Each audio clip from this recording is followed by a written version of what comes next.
आयुष के पापा के लिए लाई थी ये, सिकुड़कर आयुष के नाक का हो गया है। हमारी खूबसूरत साड़ी का तो रंग ही उड़ा दिया। इसीलिए अपनाए सही डिटर्जेंट, 2 डाला का एडवांस फॉर्मूला जो दे कपड़ों को नई चमक और साथ ही सिकुड़ने से बचाए, चले ज्यादा और पैसे बचाए। इसीलिए अब से जो धोए। क्या आपको लगता है कि पीओके में पिछले दिनों जो कुछ हुआ है और मुनीर को लेकर जो नारेबाजी हुई, मुनीर अमेरिका गए, अमेरिका में बलूचिस्तान को लेकर बातचीत, चीन वहां पर पहले से उसका स्टेक है, तो क्या आपको भी ये लगता है कि आने वाले दिनों में सैंडविच बन जाएगा पाकिस्तान?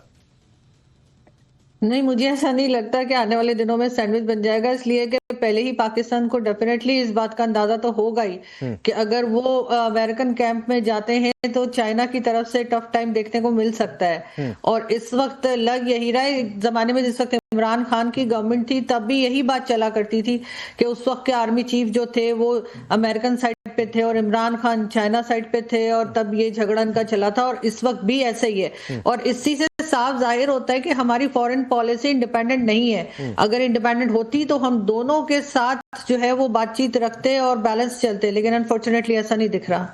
ठीक है, अब जब अनफॉर्चुनेटली ऐसा नहीं है सरदार तैयब खान, तो क्या होगा पाकिस्तान का? बिस्मिल्लाहिर्रहमानिर्रहीम।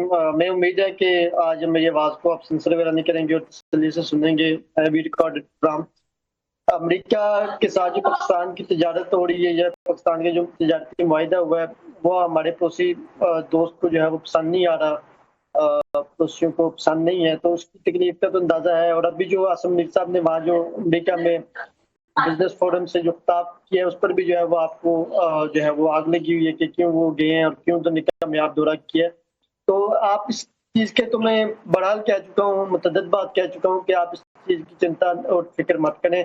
इंशाल्लाह जब भी हम तेल वगैरह दरियाफ्त करेंगे तो हम भारत को जरूर प्रोवाइड करेंगे। अरे भाई, हमको वो दिन नहीं देखना पड़ेगा सरदार तैयब खान, आपको ये लिख कर दे रहा हूँ, आज लिख कर दे रहा हूँ, किसी दिन हिंदुस्तान को ऐसी नौबत नहीं आएगी कि पाकिस्तान के पास तेल हो और लेना पड़े, और ऐसी नौबत भी नहीं आएगी। आपको लिख कर दे रहा हूँ, आरजू हंस रही है कि पाकिस्तान के पास इतना तेल हो जाएगा कि पाकिस्तान बेचने की हालत में आए। सर, आप कटोरा लेकर पूरी दुनिया में घूम रहे हैं सरदार तैयब खान, आप कॉमेडी करने बैठ जाते हैं भाई। मैं थोड़ी सी बातचीत क्या सीरियस होकर कर दिया, एक आपके फायदे की बात कि कहीं आपकी हालत सैंडविच जैसी नहीं, सैंडविच शब्द से परहेज कर दिया अर्जुन ने। परेशान हो रहे हैं, परेशानियां मैं कोई परेशान नहीं हो रहा हूँ, एक सिंपल सा सवाल पूछा था, क्या होगा? आपके मुल्क में बैतुल खुला की सूरत मौजूद नहीं है, लोग रोटी नहीं खा सकते 2 वक्त की। इन चीजों पर फोकस करें, इन चीजों को हाईलाइट करें। अपने अपोजिशन लीडर राहुल गांधी साहब को जो आप लोगों ने गिरफ्तार किया है उनकी बात बने, उनकी आवाज उठाएं, अपनी पोजीशन को कवरेज दें। सरदार तैयब खान, फिर आप भाई मजाक करने लगते हैं। मैं ताली बजा दूं, हंसू बहुत ज्यादा। मेहरान मर्जी, मैं क्या करूं सरदार तैयब खान की बात का, हंस दूं? मतलब इनके यहाँ 2 वक्त की रोटी के लाले पड़े हैं। हमारी जीडीपी का जो 10% भी ढंग से नहीं है पाकिस्तान, वो सरदार तैयब खान बता रहे हैं कि क्या ही स्थिति है पाकिस्तान में। तो अल्हम्दुलिल्लाह लोग खुशहाल हैं, खुशहाली से जिंदगी गुजार रहे हैं। नहीं, वो कितना खुशहाल है मेहरान मरी बता रहे हैं, क्या कर रहे हैं। और आपकी तो दुनिया भर में जग रसाई हो रही है, जिस तरीके से आप मेरा फेल तैयार है। अभी मैं आरजू से भी पूछूंगा पाकिस्तान में कितने लोग खुशहाल हैं। रुक जाइए, मेहरान मरी बोलिए पहले। जिनको म्यूट कर दे तो मैं बात कर सकूं। जी, ऑन अ सीरियस नोट, जब से अमेरिका ने थोड़ा लीनियंस दिखाया ना पाकिस्तान के तरफ, तब से 1 महीने से उन्होंने इतना एरोगेंट हो गए, इंटरनेट सर्विस बंद किया है, बैंक्स बंद है, ट्रांसपोर्ट बंद है, टोटल सीज में है बलूचिस्तान। ये थोड़ा अमेरिका ने लीनियंस दिखाया, थोड़ा दोस्ती का इज़हार दिखाया इनके तरफ। अंदाजा करें अगर ये बात आगे चले तो जेनोसाइड का कौन सा बोलते हैं पैमाने पार करेंगे ये नापाक फौज। लेकिन एक चीज अमेरिका को समझना चाहिए जी, अमेरिका एक सिविलाइज्ड मुल्क है, इतना बड़ा डेमोक्रेसी है, human rights, international humanitarian law, सब चीज को मद्देनजर रखे उसको तो रेयर मिनरल्स और अपने डील्स के इंटरेस्ट में है। डील्स वो बलूचिस्तान के नुमाइंदों से करे, बलूचिस्तान के लोगों से करें। इल्लीगल ब्रोकर ना पाकिस्तान के साथ किस खाते में डील कर रहे हैं। ये हिस्ट्री के बुक्स में अमेरिका पे कलंक होगा जो इस जेनोसाइड को प्रमोट कर रहा है डील के बुनियाद पे। डील करना है तो बहुत मुनासिब है। मेहरान मरी आप बोल रहे हैं? जी हाँ, बिल्कुल इल्लीगल ब्रोकर है। पाकिस्तान तो ऑक्यूपायर है बलूचिस्तान का, पाकिस्तान का तो मिल्कियत नहीं है। हमारे मिनरल्स हो या ऑयल हो या गैस हो, वो किस खाते में, इंटरनेशनल लॉ तो है इंटरनेशनल लॉ को छोड़े, ह्यूमैनिटेरियन लॉ का थोड़ा इज्जत करे, जिनीवा कन्वेंशंस का थोड़ा अमेरिका इज्जत करे। तो वो सबका कचूमर बना रहा है पाकिस्तान, खाली अमेरिका को खुश करने के लिए।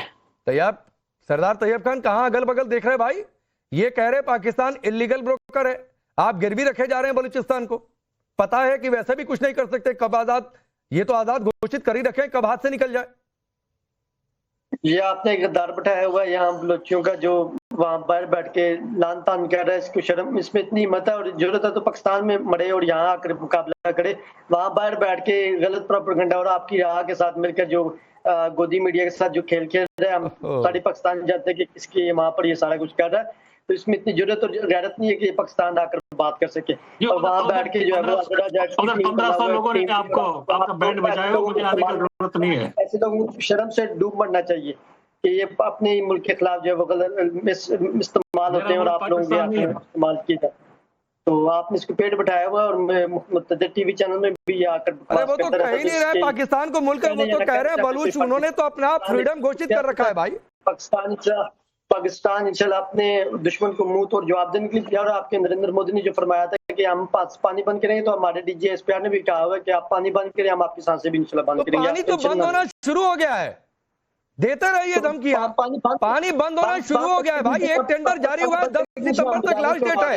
आप देखिएगा कि एक प्रोजेक्ट वहां पर शुरू हो जाएगा, तो आप ये झुनझुना बजाते रहिएगा। सरदार तैयब खान, कुछ नहीं होने वाला है सर। ये आप पानी बंद तो करें, फिर आप देखें होता क्या है आपके साथ। आप ये तमाम जो 10 मई वाली रातें भूल जाएंगे। उत्कर्ष सर, सुन रहे हैं सरदार तैयब खान को? जी हाँ सुन रहा हूँ। क्या जवाब है आपका? ऐसा है कि जो ये मैं बता रहा हूं कि पाकिस्तान अभी टू टाइमिंग कर रहा है। टू टाइमिंग एक लफ्ज होता है अंग्रेजी में, जिसमें कि एक ही प्रेमिका दो लोगों से डेटिंग करती है। अभी ये जो है अमेरिका के साथ और चीन के साथ इनकी डेटिंग चल रही है, और वही जगह है जो है बलूचिस्तान। बलूचिस्तान में अमेरिका इनको क्यों लाता है? ईरान की वजह से लाता है, मिनरल्स की वजह से लाता है। और इनको शुरुआती दौर में थोड़ी सक्सेस मिली है, जो इनके दिमाग में ये सक्सेस चढ़ गई है। इन्होंने बीएलए को फॉरेन टेररिस्ट ऑर्गेनाइजेशन घोषित करा के डंका बजा दिया। उसके अलावा जो बात अभी सामने आ रही है कि आसिफ मुनीर जो हैं वो दो बार अमेरिका का दौरा कर चुके हैं, और पिछले दौरे में उन्होंने भारत के लिए बहुत कुछ कहा। भारत ही नहीं, पूरे दुनिया के लिए कहा अगर हमारे साथ कुछ होगा तो हम आधी दुनिया को ले डूबेंगे, आधी दुनिया को ले डूबेंगे, ये लफ्ज उन्होंने इस्तेमाल किए। और उसके बाद एक बात और वो कहते हैं कि रिलायंस की जो जामनगर में रिफाइनरी है उसको देते हैं धमकी। अब मैं ये कहना चाहता हूं, यहाँ सरदार तैयब खान बैठे हुए हैं, कि रिलायंस इंडस्ट्रीज की टोटल मार्केट कैपिटलाइजेशन आपकी टोटल जीडीपी की 2/3 है, 2/3 है। तो इस हिसाब से बातचीत किया कर रहे हैं। अब बात आती है कि आप क्या कर सकते हैं। इनको जलन एक चीज की है कि जो शिकस्त इन्होंने ऑपरेशन सिंदूर में खाई वो पचा नहीं पा रहे। दूसरी बात जो है कि शिकस्त के बावजूद भी इन्होंने शहबाज शरीफ को धक्के दे के बोला मुझे फील्ड मार्शल बनाओ। पाकिस्तान से आवाजें आई कि ये फील्ड मार्शल नहीं, ये फील्ड मार्शल है। अब उसके बाद आप जाके वाशिंगटन में कह रहे हैं